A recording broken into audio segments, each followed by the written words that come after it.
रामचरितमानस अयोध्या कांड। विषय केवट का प्रेम और गंगा पार जाना। भावार्थ सहित। मेटी जाय नहीं राम रजाई, कठिन करम गति कछु न बसाई। राम लखन सिय पद सिरुनाई, फिरे बनिक जिमि मूर गवाई। श्री राम जी की आज्ञा मेटी नहीं जा सकती। कर्म की गति कठिन है, उस पर कुछ भी वश नहीं चलता। श्री राम लक्ष्मण और सीता जी के चरणों में सिर नवाकर सुमंत्र इस तरह लौटे जैसे कोई व्यापारी अपना मूलधन पूंजी गंवा कर लौटे।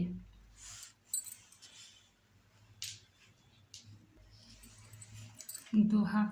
रथु हाकेउ है राम तन, हेरि हेरि हिहि नाही। देखि निषाद विषाद बसा, धुनहि शीस पछिताहि। सुमंत्र ने रथ को हाँका। घोड़े श्री रामचंद्र जी की ओर देख देख कर हिनहिनाते हैं। यह देखकर निषाद लोग विषाद के वश होकर सिर धुन धुन कर पीट पीट कर पछताते हैं।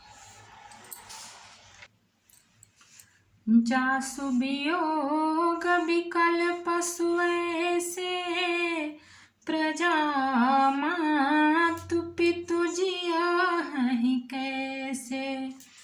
बरबस राम सुमंत्रु पठाए, सुर सरि तीर आपु तब आए। जिनके वियोग में पशु इस प्रकार व्याकुल हैं, उनके वियोग में प्रजा माता और पिता कैसे जीते रहेंगे। श्री रामचंद्र जी ने जबरदस्ती सुमंत्र को लौटाया। तब आप गंगा जी के तीर पर आए। मांगी नावन के वटुआना, कहई तुम्हार मरम मैं जाना। चरण कमल रज कहु सब कहई, मानुष करनी मूरी कछु आहई।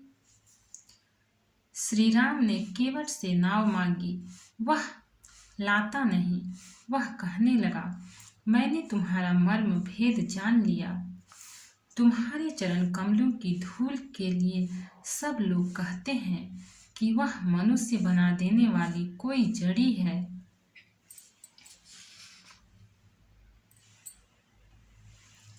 छुअत शिला भई नारी सुहाई, पाहन तेन काठ कठिनाई।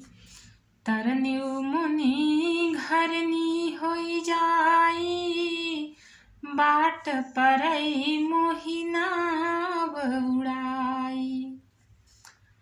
जिसके छूते ही पत्थर की शिला सुंदरी स्त्री हो गई।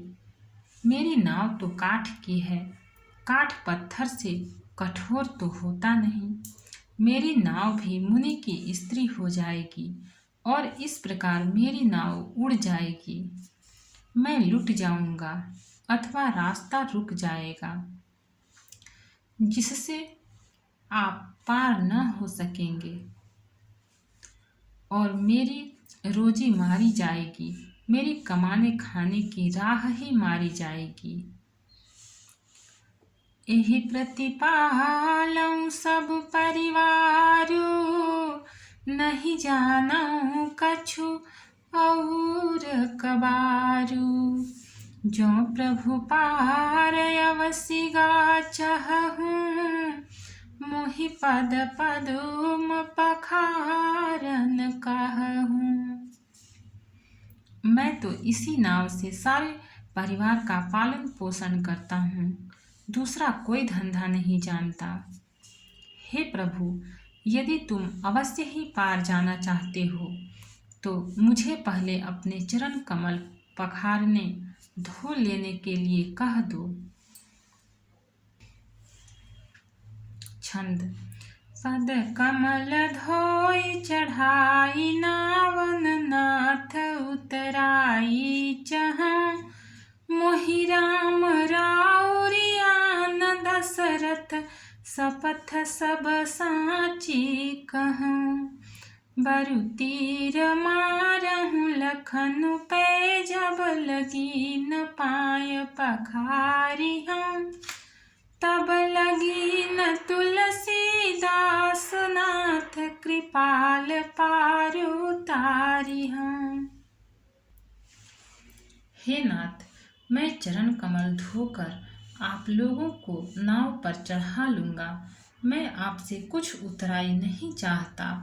हे राम, मुझे आपकी दुहाई और दशरथ जी की सौगंध है, मैं सब सच सच कहता हूँ। लक्ष्मण भले ही मुझे तीर मारे, पर जब तक मैं पैरों को पखार न लूँगा तब तक हे तुलसीदास के नाथ, हे कृपालु, मैं पार नहीं उतारूंगा। सुन केवट के बैन प्रेम लपेटे अटपटे बिहसे करुणाएं चितई जान की लखन तन। केवट के प्रेम में लपेटे हुए अटपटे वचन सुनकर करुणाधाम श्री रामचंद्र जी जानकी जी और लक्ष्मण जी की ओर देखकर हंसे। कृपा सिंधु बोले मुस्काई सोई करु जेहि तव नावन जाई बेगियानु जल पाए पखारू होत विलंब तारहि पारू। कृपा के समुद्र श्री रामचंद्र जी केवट से मुस्कुरा कर बोले, भाई तू वही कर जिससे तेरी नाव न जाए। जल्दी पानी ला और पैर धो ले, देर हो रही है, पार उतार दे। जासु नाम सुमिरत एक बारा उतरहि नर भव सिंधु अपारा सोई कृपालु केवट ही निहोरा जहि जगु किए तिहु पागहु ते थोरा। एक बार जिनका नाम स्मरण करते ही मनुष्य अपार भव सागर के पार उतर जाते हैं और जिन्होंने वामनावतार में जगत को 3 पग से भी छोटा कर दिया था, 2 ही पग में त्रिलोकी को नाप लिया था, वही कृपालु श्री रामचंद्र जी गंगा जी से पार उतारने के लिए केवट का निहोरा कर रहे हैं। पद नख निरखि देव सरिहरसि सुनि प्रभु बचन मोह मति करसि केवट राम रजाय सुपावा पानी कठवता भरी ले आवा। प्रभु के इन वचनों को सुनकर गंगा जी की बुद्धि मोह से खिंच गई थी कि ये साक्षात भगवान होकर भी पार उतारने के लिए केवट का निहोरा कैसे कर रहे हैं, परंतु समीप आने पर अपनी उत्पत्ति के स्थान पद नखों को देखते ही उन्हें पहचान कर देव नदी गंगा जी हर्षित हो गईं। वे समझ गईं कि भगवान नर लीला कर रहे हैं, इससे उनका मोह नष्ट हो गया और इन चरणों का स्पर्श प्राप्त करके मैं धन्य होंगी, यह विचार कर वे हर्षित हो गईं। केवट श्री रामचंद्र जी की आज्ञा पाकर कठौते में भर कर जल ले आया।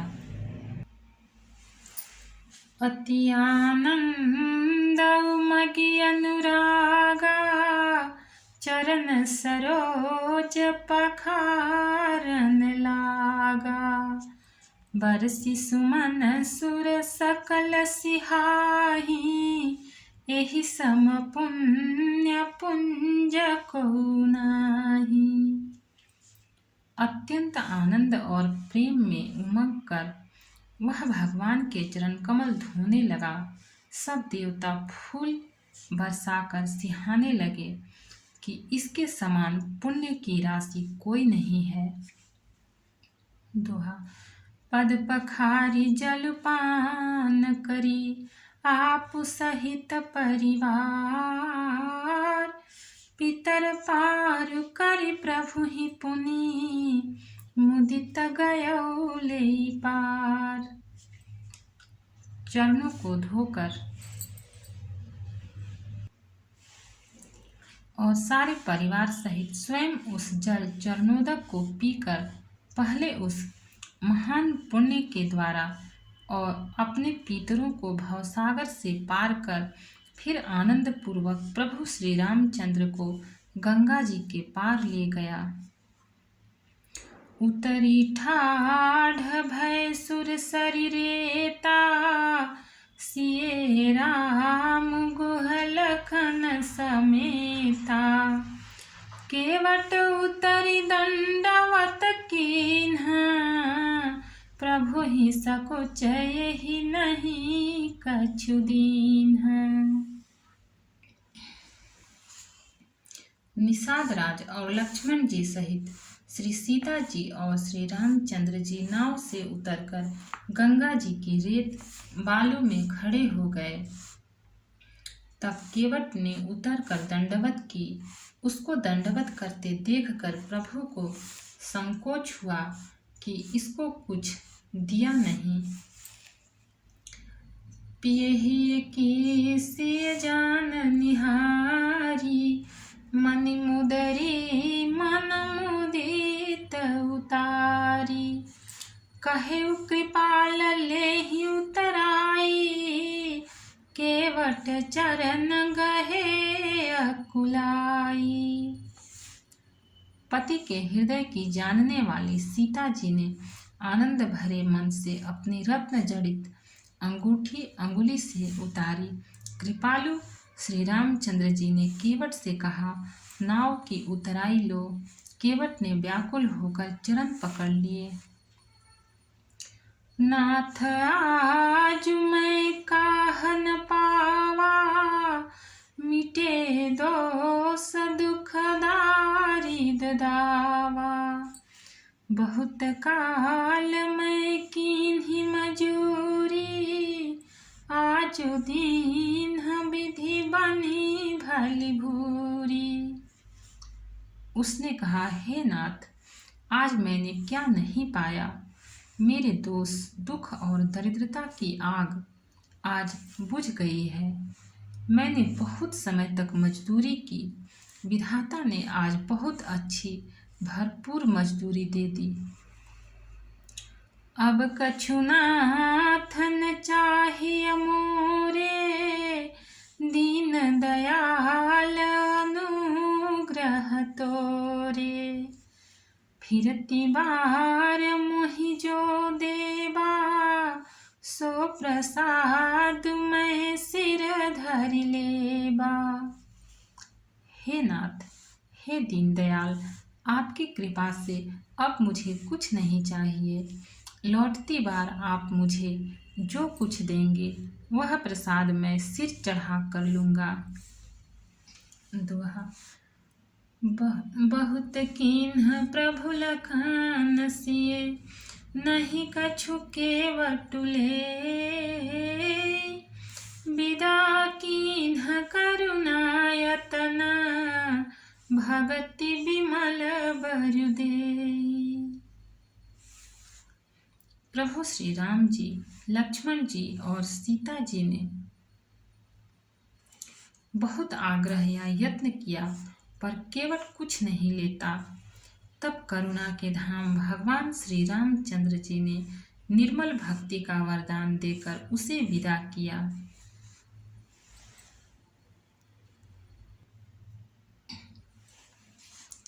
तब मां जन्म करि रघुकुल नाथा, पूजी पार्थिव नायउ माथा।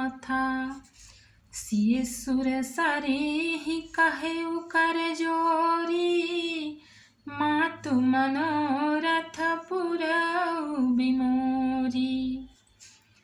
फिर रघुकुल के स्वामी श्री रामचंद्र जी ने स्नान करके पार्थिव पूजा की और शिव जी को सिर नवाया।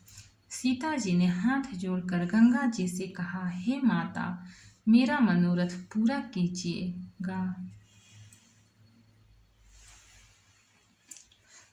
पति देवर संग कुशल बहोरी, आई करऊं जेहि पूजा तोरी। सुनिसिय विनय प्रेम रस सानी, भाई तब विमल बारी बरबानी। जिससे मैं पति और देवर के साथ कुशल पूर्वक लौट आकर तुम्हारी पूजा करूं। सीता जी की प्रेम रस में सनी हुई विनती सुनकर तब गंगा जी के निर्मल जल में से श्रेष्ठ वाणी हुई। सुन रघुबीर प्रिया वैदेही, तव प्रभाव जग विदित न केहि। लोक पहोहि बिलोकत तोरे, तोहि से वही सब सिद्धि कर जोरे।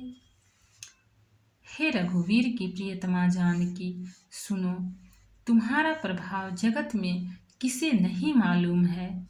तुम्हारी कृपा दृष्टि से देखते ही लोग लोकपाल हो जाते हैं। सब सिद्धियां हाथ जोड़े तुम्हारी सेवा करती हैं।